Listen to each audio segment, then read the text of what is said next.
Okay, so here we are on a Thursday, September 10th, and I'm speaking from South Portland, Maine, which is a little ways away from where Jutka lives, which is Sydney, Australia.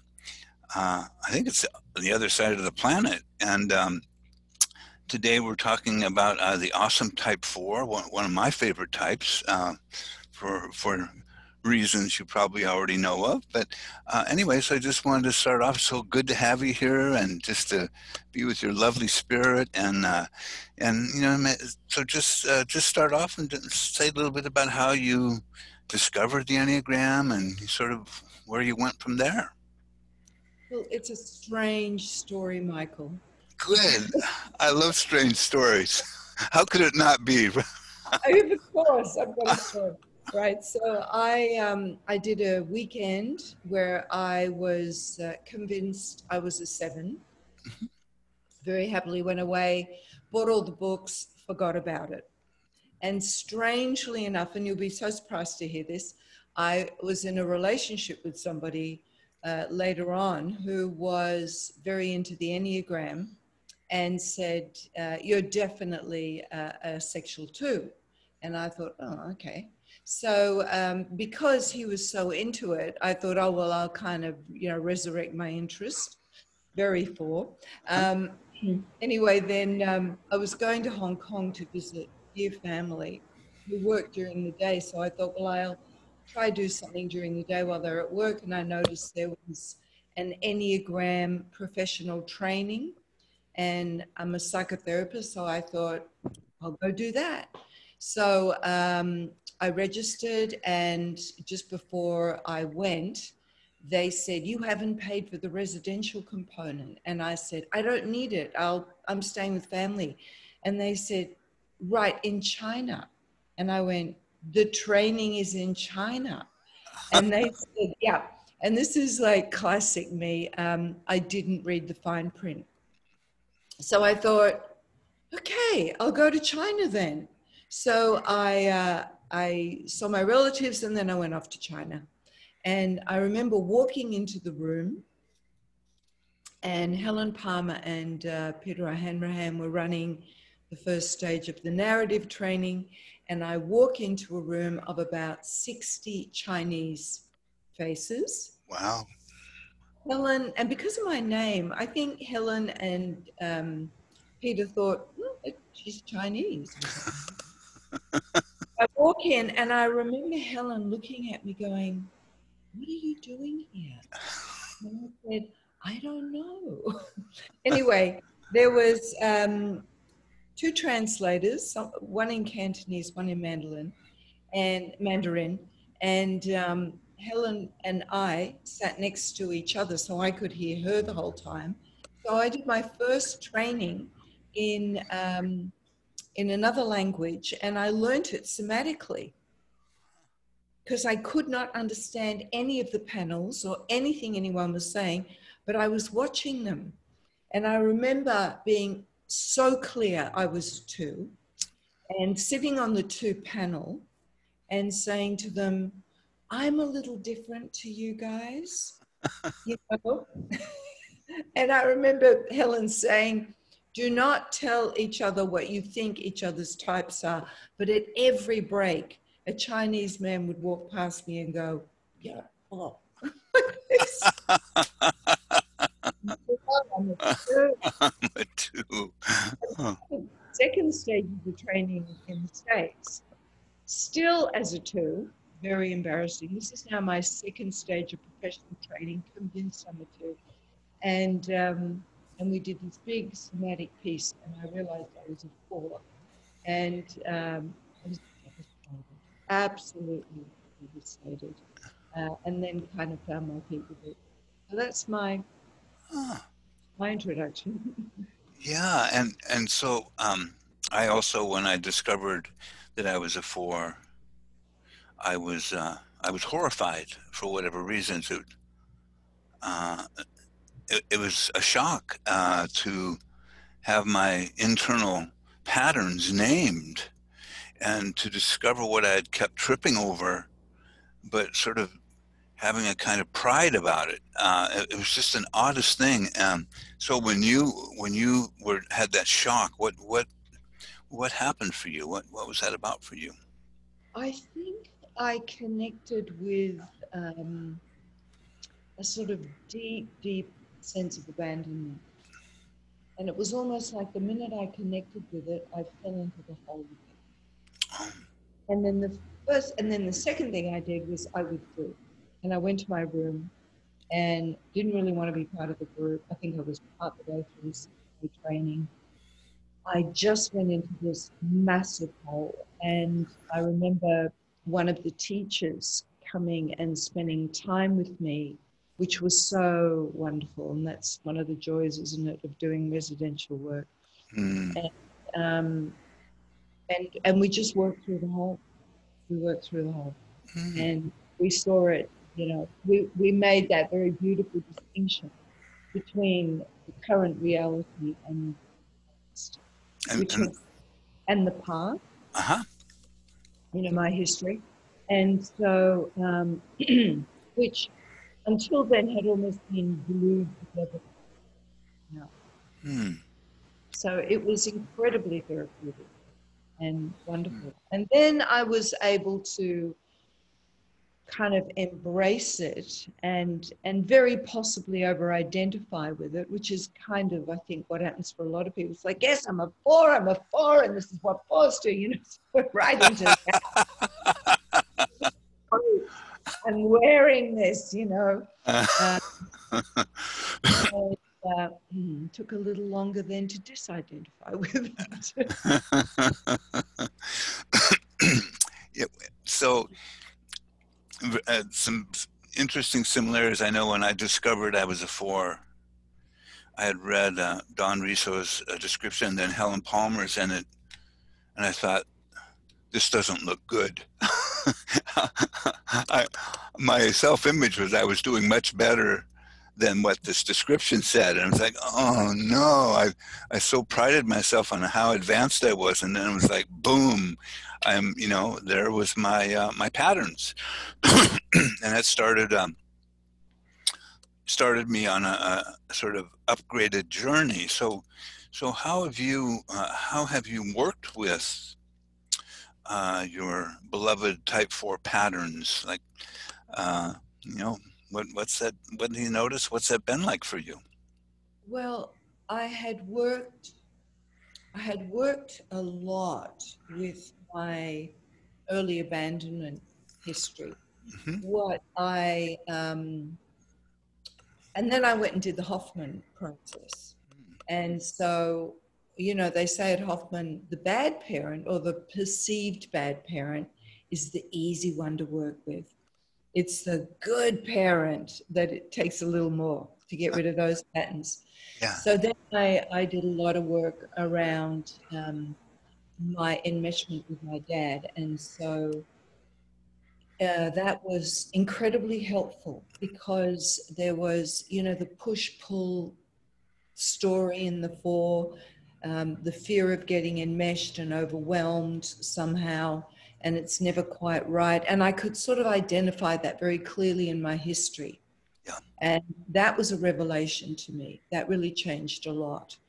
Um, I guess, oh gosh, I've worked a lot on the four pattern and still do. I mean, this very week I was sitting here thinking, there it is again. Yeah. Well, it has an immortal quality to it. My teacher often says to me, "You're not going to get rid of your patterns. They're there, but you begin to work with them more consciously, and maybe you don't get hooked on them as long, and that they have a tendency to sort of come in a back door. Like I feel like I've got my front door covered. I know where they come from. And then something sneaks by me, and then I'm looking out of the patterns again, going, "Oh, you got me again, you son of a gun."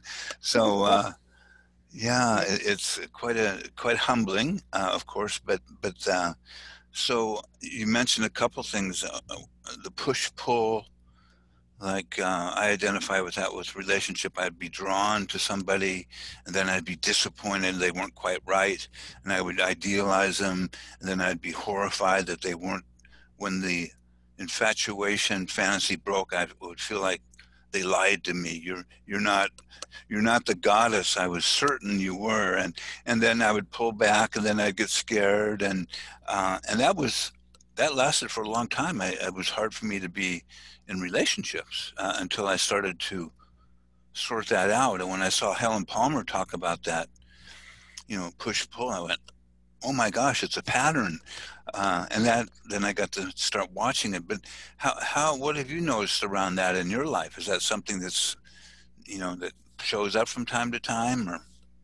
Yeah, yeah, this kind of idealization of, the other, and it can be with friends, it can be with with lovers, it can be with teachers. It's like, oh my goodness, I always knew that you were there. I've just been waiting. I knew. It's been worth the wait. I knew it's unbelievable, and I'm like right here. And then, wait a minute, but what was that? No, it must have been my imagination. And then back to that, and then suddenly there's this crushing disappointment that is completely disproportionate to the event. Absolutely. Yeah, Like the is showing up human, and suddenly it's like, oh, and it's really this kind of good bad thing. yeah, And and then the tracing, of course, I did see that before. And right, that's what that was. And the sort of looking for the evidence that this has always been there. And of course, they're flawed and they're not at all what I thought. And how can I trust this? And oh no, oh, you're not my people. I know it very well. This Uh, one? it's like, oh, I found the ideal whatever person, oh, the teacher, the whatever, and then, oh my God, you have flaws. Some of your flaws are really bad. What was I thinking? Off with your head. Uh, and and over time, I've just noticed that I can start to feel when the idealization is occurring, and I can go, oh, wait a second. There's no there's no idealism. There's no ideal that's going to satisfy me. It's all a confabulation with my imagination and my wish for sort of ecstasy that lasts forever. Right? Finally.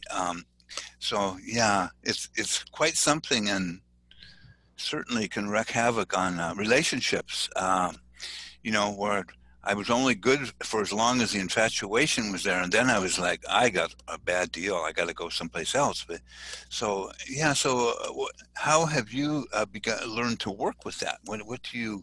How do you notice it today, or in the past? How did you work with it? Yeah, look, it's a challenge for me to not withdraw. So it's a challenge for me to not set the other up, Hmm. because there's some childlike, desire inside me to have the other be the answer, Yeah, whatever the question is or whatever the need is. So it's so much an inside job. When I notice that I'm doing it, I just, first I think, on behalf of my admiration or love or whatever for the other, I'm not going to set them up to blow them up. Right? That's not respectful. yeah, And to just notice the child's enthusiasm, you know, and to temper that in me. yeah, So to kind of have a more sober view of the relationship is yeah, so important for me.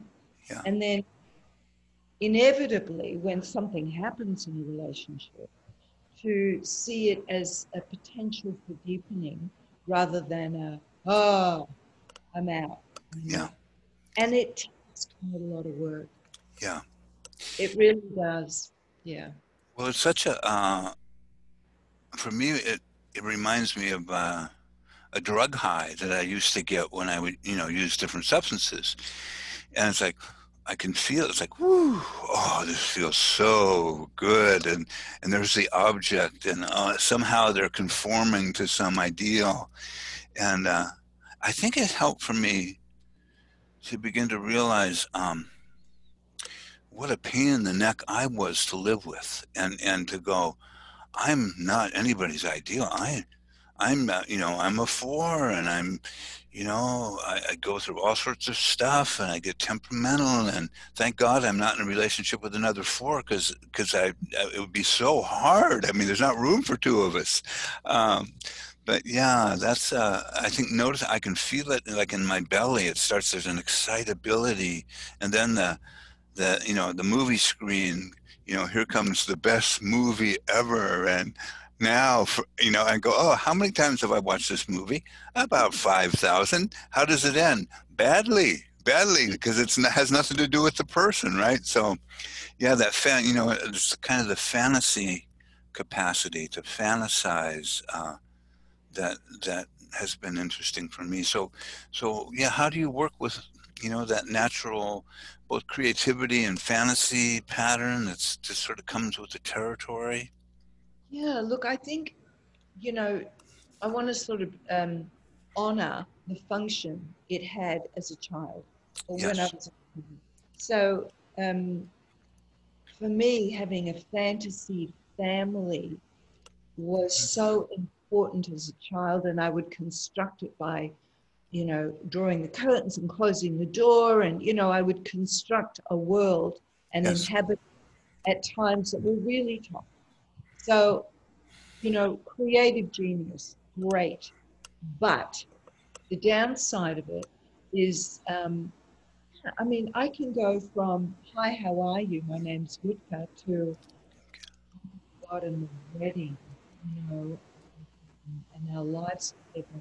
And then I'm decorating the house we're going to live in. It is bizarre.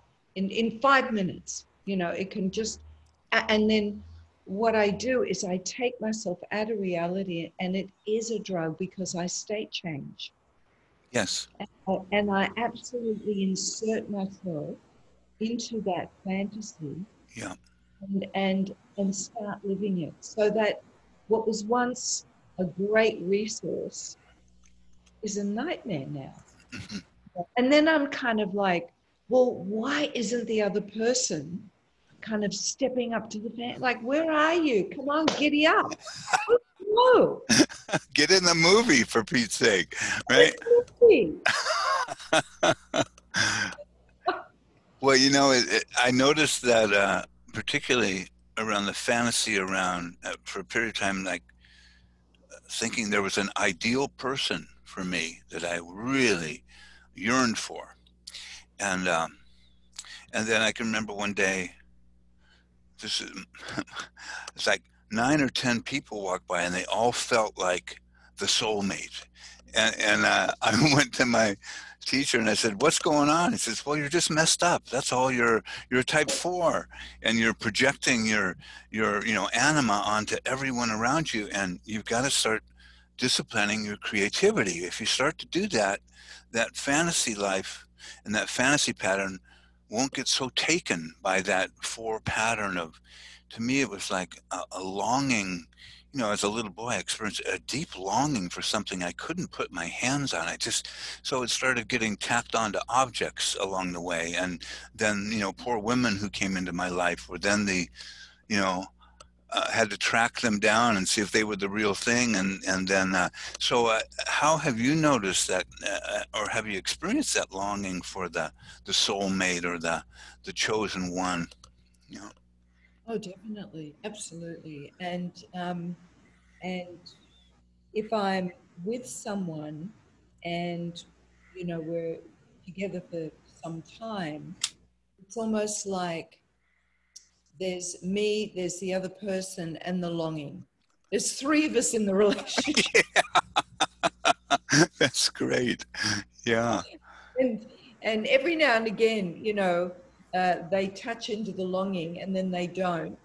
And the longing just keeps, it's like I've got to manage this other voice, Yep. that sometimes gets critical, that sometimes goes into fantasy, that sometimes is already making plans to leave, Yeah. and I've just got to go, wow, there you go. You just stay there. You can run alongside me, but you are not going to get my energy. I get where this is from. Yeah. No. Yeah. Yeah. As we Awesome. say in Australia, yeah, no.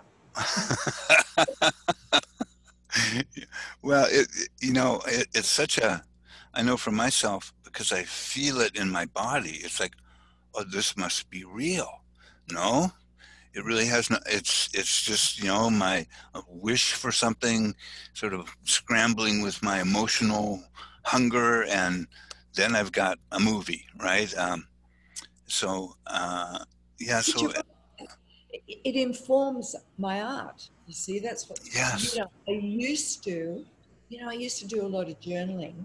Hmm. Um, but I found that actually I was digging myself deeper into the hole. Yes. And I felt like, this is not the right use of journaling. I'm not kind of broadening out here. I'm Yeah. burrowing in. Yeah. Becoming more tragic and maudlin by the moment. And Yeah. this is not helpful. Yes. Well, that's a great observation, because I know for myself, the sad stories, because I have that creative piece, I would actually start adding things to it that didn't happen, but it just felt right, and it was more colorful and more dramatic. And then I had like a small cathedral that I could worship at every morning, of all these collected off the wall impressions that were, emotionally way high intensity, related to what actually happened. So I think what happened for me is I started doing more practical things, like writing a book or focusing, where, there was something of a practical use that wasn't just digging in the swamp and going into the swamp, and then hoping that somebody would notice me there and see how special I was, a diamond in the rough, that, you don't find many people that are so depressed like this, who are so creative. Come on down in. It's good here, right?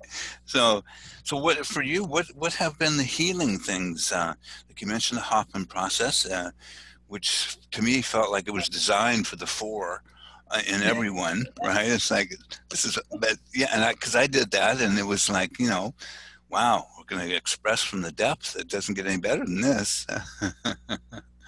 Um, I think I think the Enneagram's actually been my saving grace because it's so named the patterns so clearly. Yes, Hoffman was wonderful in terms of working with it and seeing exactly where it came from Yeah. and how it lived in my day-to-day world.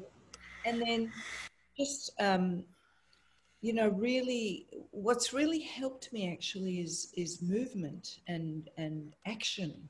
Hmm. And like even if it's not um, I'm not great at the gym. I notice you're big on the gym, Hmm. and that's great, but it's too unattractive for me. It's not, I'm fundamentally very lazy, but if I'm taken by beauty, of course. So if I take myself down to the ocean, Yeah.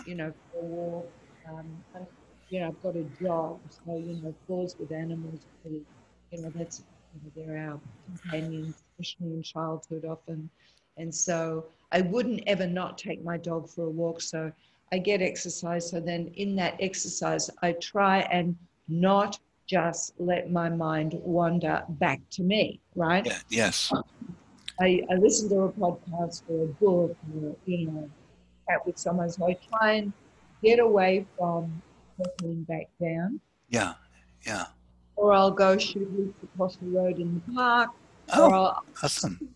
something Yeah. that is kind of fun and energized and is going to not have me drop through the pores of my own absorption, Yeah. really. Yeah. Because there's way too much of me in my life already. Yeah.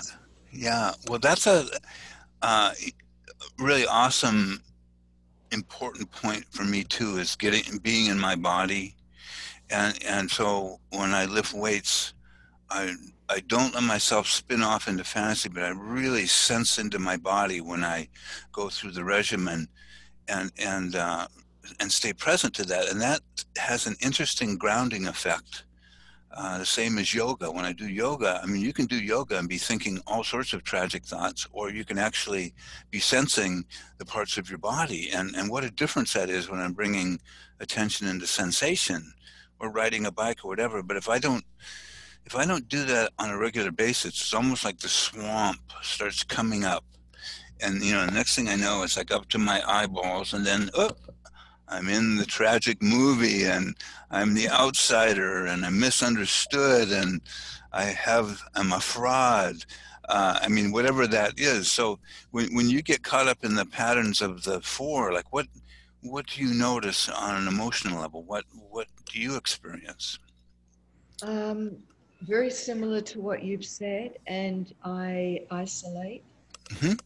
the other thing, and kind of fall into my own world, Yeah, and it can be very rich. I mean, I feel like I have a rich interior life, yeah. and if I can put that to good creative use and get intrigued and occupied with something that is bigger than my own psychology, Mm, um, then it's wonderful. And I can spend a lot of time engaged in archetypal study or mm, designing programs or whatever. And mm, that brings me great joy. But I notice it's very easy for me to just withdraw. And particularly during COVID, when it's, not advised that we run around outside so much. I've got another voice that says, stay at home, you know, just go in, yeah. and of course that I've got to watch that. I've got to watch that. And the other thing, um, I think that the social instinct would be my last instinct. Okay. So for me, the challenge is to move and be with others and engage in a physical activity with a group as well. Hmm. And that's a big stretch, but that is so helpful for me because I just inevitably then not only am I out of my own psychology, but I'm actually in a healthy, you know, group and one of the many. Mm. So it's two birds with one stone. Yeah. Yeah. Yeah. Yeah. Well, and it seems like even when I have a dominant sexual social suppress, but when I'm starting to feel my patterns, human beings just don't draw me in, and so I'll have an experience when I'm feeling kind of like that queasy outsider thing, and I go to, let's say, to a 12-step meeting, and this is so funny. I'll walk into a meeting and I'll go, this is the ugliest group of people I have ever laid my eyes on. How did they ever learn to dress in this fashion? There's not a bright color amongst them. I mean, what's going on here, right? They're so flat. Well, what am I feeling inside? I'm feeling flat. So it gets projected out, and Mainers aren't real snazzy dressers, but after I start to relax and people start sharing from their heart, all of a sudden people look beautiful again. It's like that kind of intimate sharing. It just always lights up my soul. But I just notice it's just sort of a pattern, and today I can go, boy, I'm down in the hole today because there's not a single soul in here that's attractive. Isn't that interesting?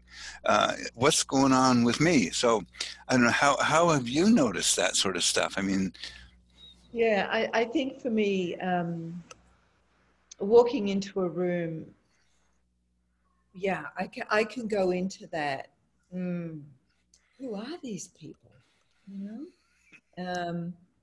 not my people. Lovely, but not my people. So there's that kind of veiled grandiosity, mhm, and or I can delight. And the other thing is, I can delight in the aesthetic and go some way toward, appreciating the aesthetic, which sometimes then is kind of shallow. And then I kind of like, oh, the disappointment comes in. Hmm. How can you be so creative and so disappointing at the same time? But yeah, there's always this, because I've got self-pres sexual social is my kind of stack. So yeah, the social thing is hard. And I will always find I wait. I walk into a room and I wait to see who looks interesting, who's moving toward me, who do I, so there's this whole kind of back here. And Hmm. of course, that would be energetic and people would, feel Feel into it. that. And the number of times people have said, oh, she's so aloof. Now, in our conversation, I don't feel that at all.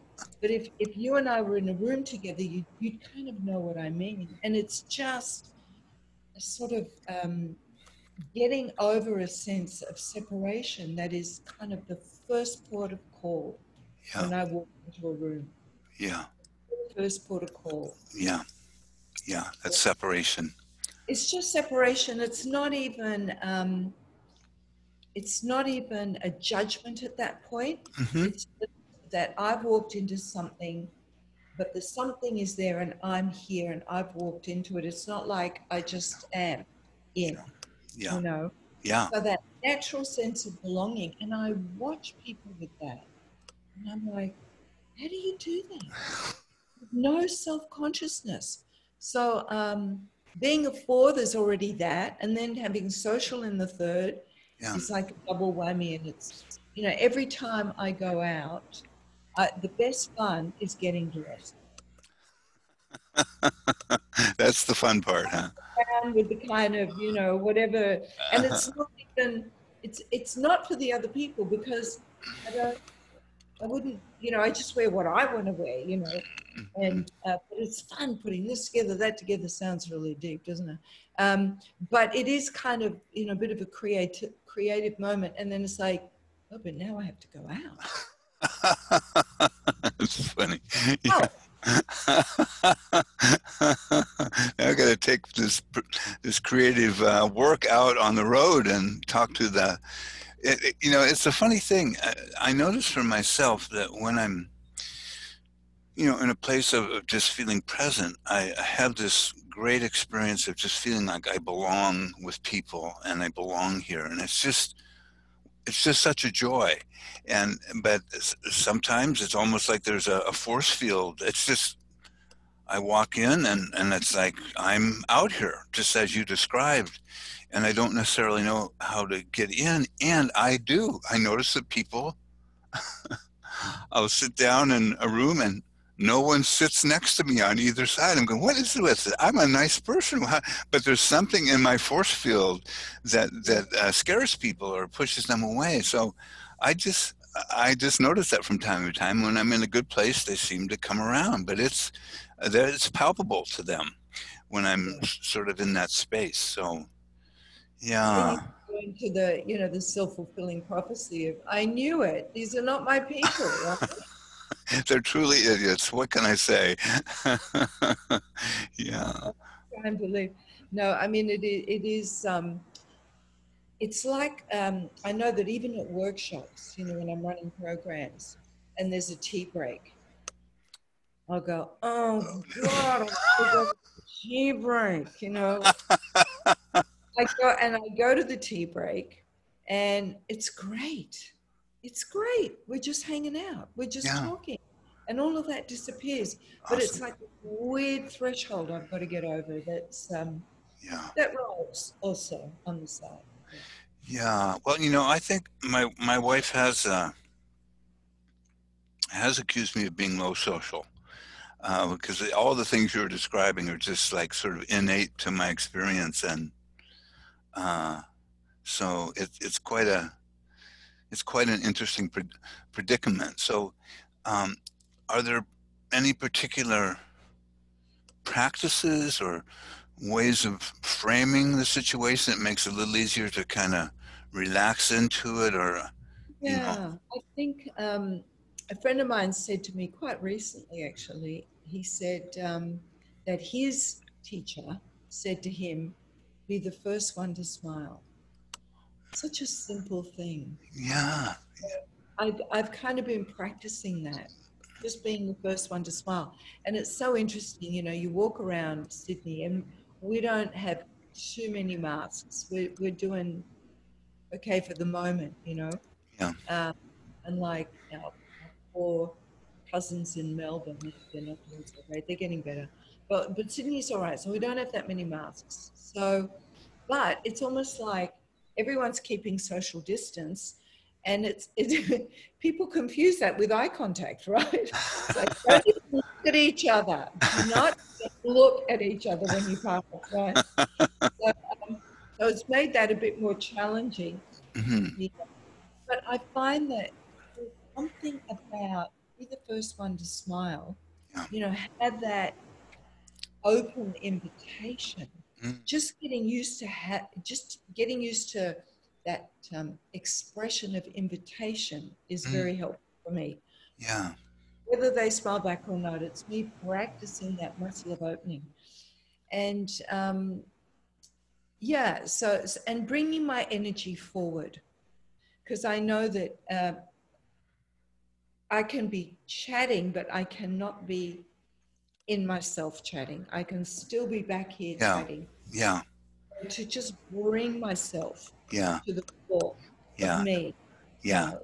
is an important thing, and that's Yeah. That's yeah. That kind of energetic moving in or uh, occupying the space that helps me a lot. Something about just being open and present here that I don't know. It cheers me up for some reason, and then I find myself smiling. And I've been encouraged by my teacher to just practice causeless smiling.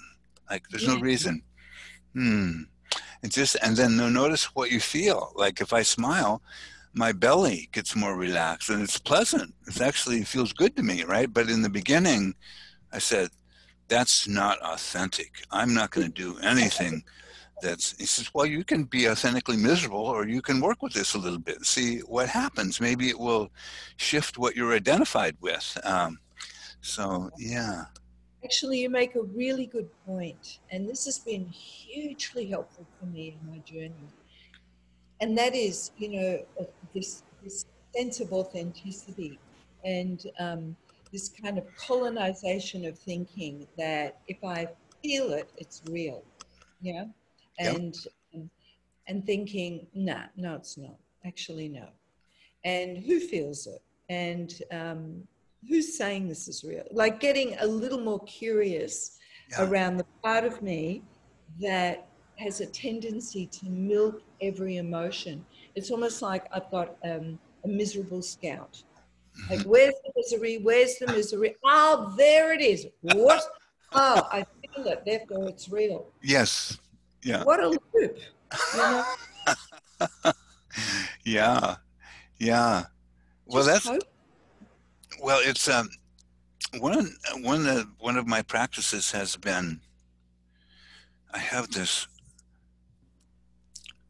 amazingly jubilant type 7 in my life and I just hang with him and it's like, he's just bright eyed. He sees the possibilities and I go, oh, wow.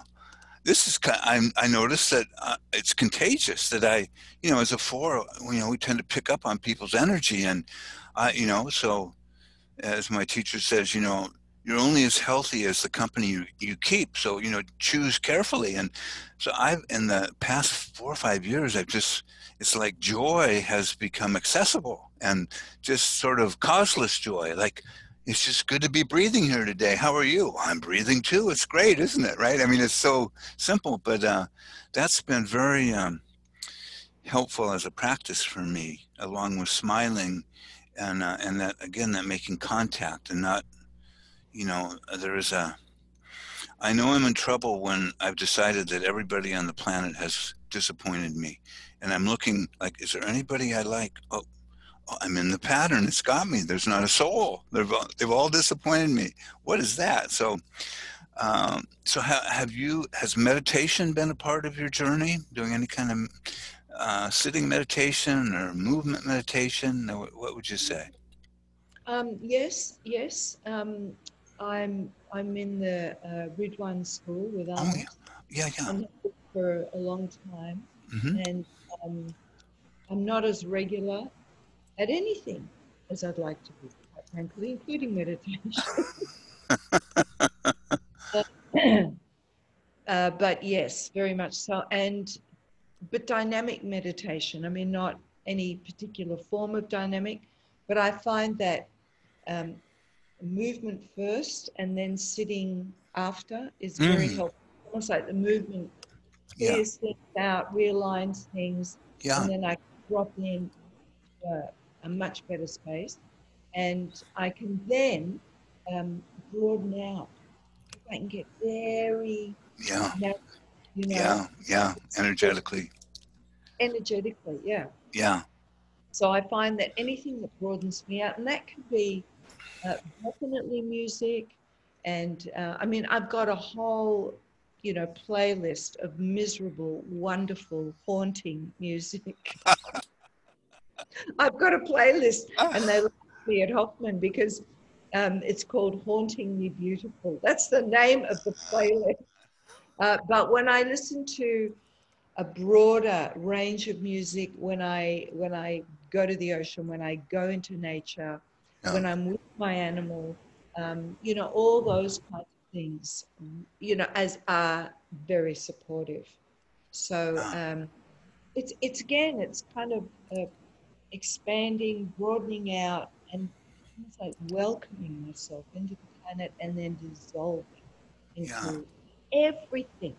So it's not like the exile that I'm terrified of. Mhm. It's more like the inclusion, so that stillness always felt depressing and alone and reminded me of my loneliness. Yeah, And now it's kind of got a grounded presence that brings with it an inclusion and um, yeah, a place of no separation and yeah, no. yeah. That's uh, I'm really grateful to get to experience that sense of not being excluded and feeling kind of it's like a fluid, energetic connection with everyone. I'm a part of this beautiful humanity, and it really feels awesome. And it's so different than the strategy when I'm caught up in my patterns. And it was worse when I was younger, where I was always feeling outside and trying to create something that made me feel special, like I was here, but also kept me outside. It's like we weren't. So feeling like a participant and feeling that union with human beings, that took a long time to finally start experiencing that. It brings me great joy today. It's like, oh wow, this is really what a delight to feel this connection with that I belong here, and it's good. So yeah, and I think I was just thinking, I've had to do a lot of therapy, Hoffman process, body work, shiatsu, energy work. I did Diamond Heart and then the Gurdjieff work, and at some point, it all started to work. I don't know really what caused what, but something opened, and it's like, oh, this is good. It's very simple. It's not as dramatic as I thought it was. It's just very simple. So yeah, so for you, like in your journey today, what is most like what brings you joy? What is the doorway to joy for you? I think um, I think one of the new joys I've discovered, particularly during this time, COVID, and I'm sure I'm not alone in this, is the creativity that is about cooking for others. Mm, It's inclusive, it's still creative, it brings people together, it brings me with people. mm, Yeah, there's something about that and the combination of that, because normally if I'm creating art, then I'm just doing it for myself, right? So, mhm, and I don't even show it to anyone. mhm, Or if I'm creating a workshop, I'm assuming a particular position in that workshop, which is still sort of outside the participant role, even though I'm there. Yeah, yeah. But breaking bread with people, cooking for them, eating, having a great, it's kind of inclusive and healthy for me to be part of. And it's still very creative. Awesome. So that brings me a lot of joy, from buying the food to finishing washing up. You know, it's just a really lovely thing. Um, Being one of the many, I think for one of the first times really in my life, I've managed to be part of an equal part, an equal member of a support group that is beautiful and alive and rich, and we are all equal members Yeah, of this group in yeah. an ongoing way. Awesome. And um, that's been unbelievably joyous to be Yeah, able to share that and to feel like it's not going to end. I don't need to leave. They're good enough. I'm good enough. You know, all the four things are not yeah, present, you know, yeah, except the good four things in that exchange. yeah, Uh, and I think just really appreciating the ordinary. I mean, I know that sounds so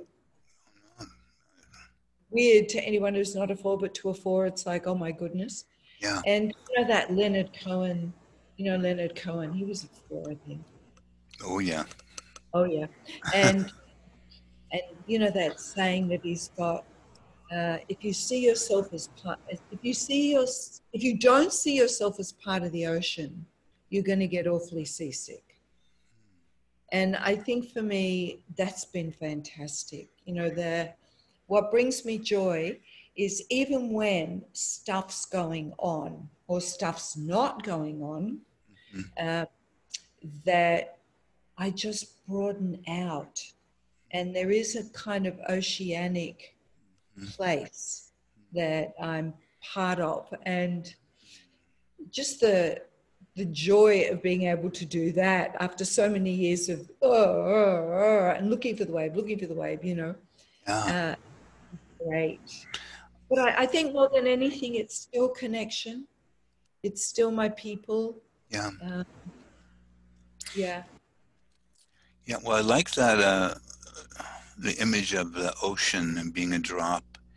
And there's something about, to me, it's when I'm in my groups, there's this quality of communion, like we're communing without maybe even saying much. But I just, I don't know, just brings me a great deal of joy and ease to be able to be a part of that. And I think the other thing that, I, I'm often really moved by, is when people start to go through transformation of some sort in their own unfolding, where they relax a little bit more into their being, and that I just find that so moving and fulfilling, just to be able to be a part of, or just be the present to that. I think it's one of my favorite things to be a part of. And realizing that the forces that create this are coming from many directions, but I get to be there holding that space, and that gets me out of myself too, right? I'm focused and trying to be support, and then I'm not, in my patterns. So, and you do a lot of that work with, yeah. So, Yeah. Just as you say it, I feel it. It's like one of our gifts is the deep dive, you know? I hmm, mean, I work with a seven who's brilliant and wonderful and a bit like your seven. He's kind of like, come on, let's do this thing. And I go, you're such a hydrofoil and I'm such a submarine. But we have a beautiful way of working with each other around that. mm, But, but to be able to go deep like that, and to use that capacity in its best use, which is to commune, as you say, and be with another, which is, I guess, why you and I are in the work that we're in, yeah, because there's no greater privilege and everything disappears, and there's just this yeah, beautiful, authentic presence mm, and this heart opening privilege, really. it The is. journey to the center of things together is, It's awesome, isn't it? Just I always notice at the beginning of a workshop that people are kind of like individual entities, and then there's just like it's like a flower, and each one of them starts to just come forward, and then you have this beautiful soul who's in the room talking and being themselves, and it's like, oh my gosh, nothing brings more joy and happiness to me when I just feel like I am being filled up right here, and it's just awesome. And it's a real privilege to be able to be a part of that. So that's certainly food for my soul. Uh, so, Yeah. so one other thing I just want, I mean, we could probably talk for quite a while. It's such a pleasure to be with you and hear about your experience. It cheers me up. So that's why I'm doing it. But I'm wondering, sometimes I know in my younger version of myself, I had a real concern that I would really never feel good for very long. And because it was so heavy, I just felt like I was in a rainforest all the time, and I was trudging through mud and trying to find my way out. And and it happened. Hallelujah. Many people uh, held my hand and picked me up, but I've often thought with fours that sense of hopelessness is often very strong around I'll never get through it. And I just wondered how, what your path has been, what supported you, what you went through around that particular dilemma of, oh my God, I'm going to be stuck in, hell, in this sadness. Yeah, yeah. I mean, I was not as conscious of the sadness as I was of the dissatisfaction. So I think I got more feedback around it's never good enough. It's never going to be good enough. You're never going to be satisfied. And that really scared me. Um, and I realized later, of course, yes, there was a kind of heaviness and a predisposition to more a depressive kind of place, um, and the negativity around that. And I really think, I grew up pretty isolated, and I was an only child and a refugee in the country and from divorced parents. And so it got smaller, smaller, smaller. And so it took me a long time to even realize that there were other things I could do, like be part of things. Mm-hmm. And, the more I became part of things, and as difficult as that was, it really was, there was like a whole lot of stuff I didn't know. I didn't know how families actually functioned and roles and, what you had to be careful of. And um, so I think there was always this spirit in me, which I'm so grateful for, that just threw myself into tough stuff. I Mm-hmm. was never, I mean, I'm a complete physical coward. I can't even ride a two-wheeler bike, right? But I can ski. I can ski. But emotionally, I think I'm pretty brave. Mm-hmm. And I would throw myself into workshops and teams, and I'd stuff it up and go back for more. So I feel like there was such a unconscious but strong desire for me to belong. And that kept me going. And some wonderful people on the way, of course, Yeah, who could see that I was like, I didn't know what I didn't know. yeah, yeah. And um, and I think that, and I'm really grateful for that courage. And I continue to throw myself into where I want to be. And maybe that's also part of my self-pres thing. When it comes to envy, um, I'm not aware of my envy because I'm so busy overriding it with action, you It's know, yeah, yeah. so that it's like, if I want something, oh, look, I got it. And Yeah. that has a good and bad Mm. part. So very bad with shopping, but very good with wanting good things and Yeah. nourishing things. And so I celebrate that part of myself, that Yeah. capacity to jump Yeah. and Yeah. and yeah, I cultivate that because it gets me, it's almost like in the opposite direction of the drown. Yeah. Yeah. Yeah. And that's it. It's an interesting, I guess you could call it sort of a duality that thank God for that part of me that just somehow had the guts to come forward and just blurt out what's going on and bring the dead body onto the table and say look at this, and they're going oh my god, and then that other part of me that's headed in the other direction to isolate and feel like I'm not welcome. But I'm just fortunate that people saw me and helped me move in a direction that started to pull forth my strength. Or so that feels miraculous in and of itself, because on my own I don't know where I would have ended up. But so I always want to kind of leave the fours, with some a note of hope, that there's hope, that if you stick with it and you keep doing what for me, meditation really helped a lot. Sitting meditation, dancing Mm. furiously. Uh, Seemed to wake up something inside of me, and I can remember that we got to getting to dance with you at the IEA, and what fun that was. It's not always easy to find people who are willing to just sort of go all out, but that still seems to really open up a space in my heart when I dance. And of course, I forget to do it because I'm busy being asleep. But anything you'd want to end with in terms of encouragement for the beloved fours, or I have to say I love fours. I really do.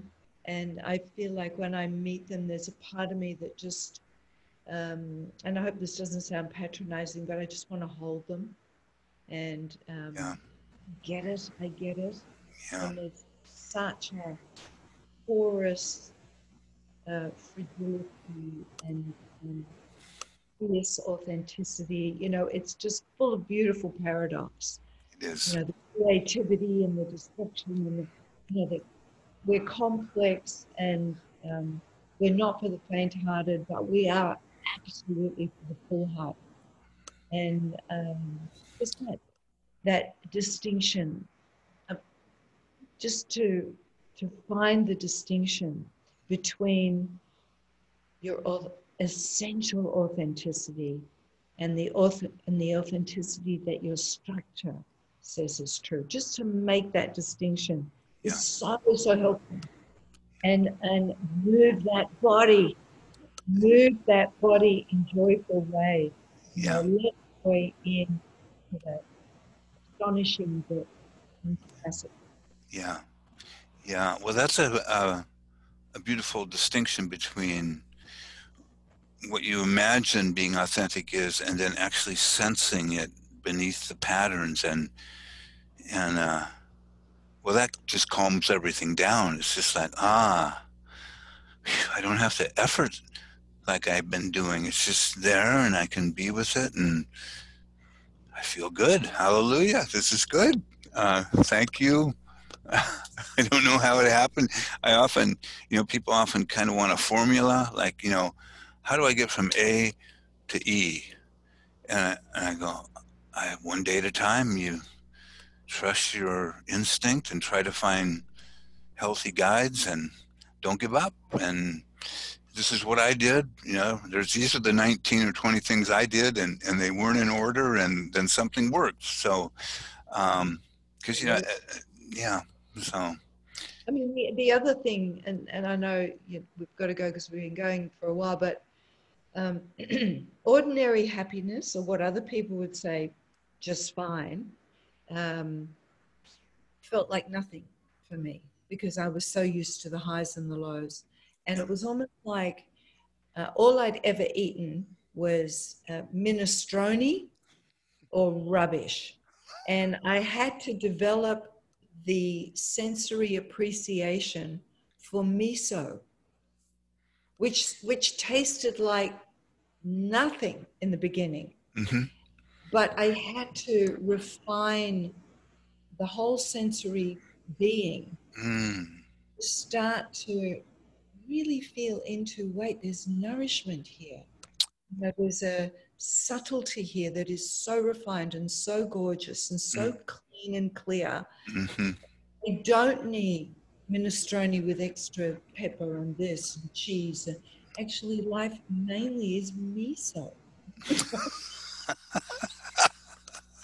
And I do love miso, but what I appreciate about the essence of what you're saying is that, I often, if I started to calm down, I would be kind of fearful, like, what's going on here? This isn't very exciting. And then as I developed more capacity to endure ordinary moments, I found that there were subtle, deeper pleasures that would just sort of come up, just like, ah, wow, where did that come from? That's awesome. That is so.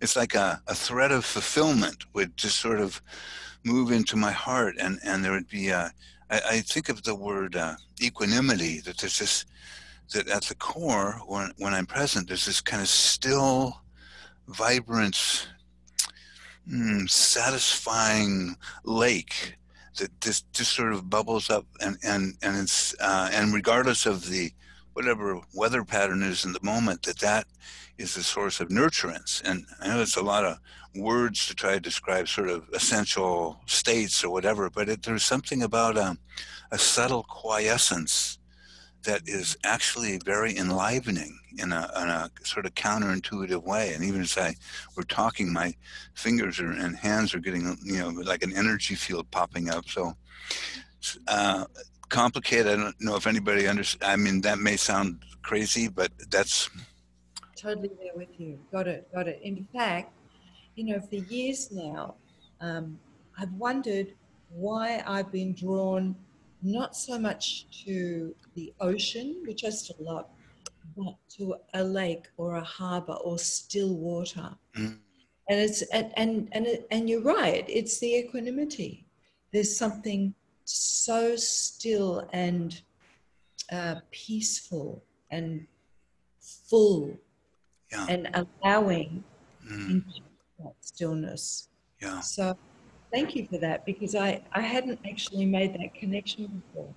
yeah, awesome. Well, it's just a pleasure to spend time with you and to explore this beautiful material and hear about how how your beautiful soul comes forward and it's I often think of the fours as having more weather patterns on an internal level than some other types, and just to hear how you negotiate it's just really been a pleasure. So uh, I thank you for the time, and I will send you the link when it gets uploaded, uh, and then maybe down the road we could have a part two of